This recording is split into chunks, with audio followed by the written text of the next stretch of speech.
Teacher ഇന്നലെ എന്ത് പണിയാണ് കാണിച്ചത്? എന്തിനാ ബസ്സിൽ പോയത്? ഞാനെന്തും ബസ്സിൽ തന്നെയല്ലേ പോണ. പക്ഷേ എന്നാലും ഇന്നലെ ഇരിക്കാൻ സീറ്റൊന്നും കിട്ടിയില്ലല്ലോ. അതെന്നും അങ്ങനെ തന്നെയാ, സ്കൂൾ വിടുന്ന സമയമല്ലേ, സീറ്റൊന്നും കിട്ടാറില്ല. ആ പിള്ളേരും ആൾക്കാരും ഒക്കെ കൂടിയിട്ട് ടീച്ചറിനെ തിക്കിഞ്ഞിരിക്കായിരുന്നു. എനിക്ക് ആകെ പ്രയാസമായി കണ്ടപ്പോ. ടീച്ചറിന് സീറ്റ് കിട്ടിയില്ലല്ലോ. ഇന്നലെ വീട്ടിൽ ചെന്നിട്ട് ഒരു സമാധാനം ഉണ്ടായിട്ടില്ല എനിക്ക്. സാറില്ല മാഷെ. ടീച്ചർ എന്ത് വാട്സപ്പ് ഓൺ ചെയ്യാത്ത? വീട്ടിൽ ചെന്ന് കഴിഞ്ഞാൽ വീട്ടിൽ പോയി പണികളില്ലേ, പിന്നെ വാട്സപ്പ് ഒക്കെ ഇരിക്കാൻ പറ്റുമോ? ഒരു നേരത്ത് ഓൺലൈനിലില്ല. അതേ, എനിക്ക് കാറുണ്ടല്ലോ, ഞാൻ സ്കൂൾ വിടുമ്പോ വണ്ടിയിലുണ്ടാകും. ടീച്ചർ വന്നു, ഞാൻ വീട്ടിൽ കൊണ്ട് ഇറക്കി വിട്ടേക്കാം. സാർ എന്നെ വീട്ടിൽ കൊണ്ട് ഇറക്കിയിട്ടല്ലേ ഹസ്ബൻഡ് എന്നെ വീട്ടിൽ നിന്ന് ഇറക്കിയിടും.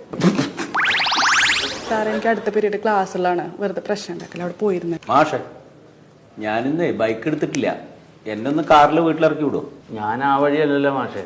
ടീച്ചറുടെ വീട്ടിലേക്ക് പോണ വഴിക്ക് എന്റെ വീട്. അതെ, ആ റൂട്ട് മൊത്തം അലമ്പായി കിടക്കുകയാണ്. ഒന്ന് ക്ലിയർ ആയിക്കട്ടെ.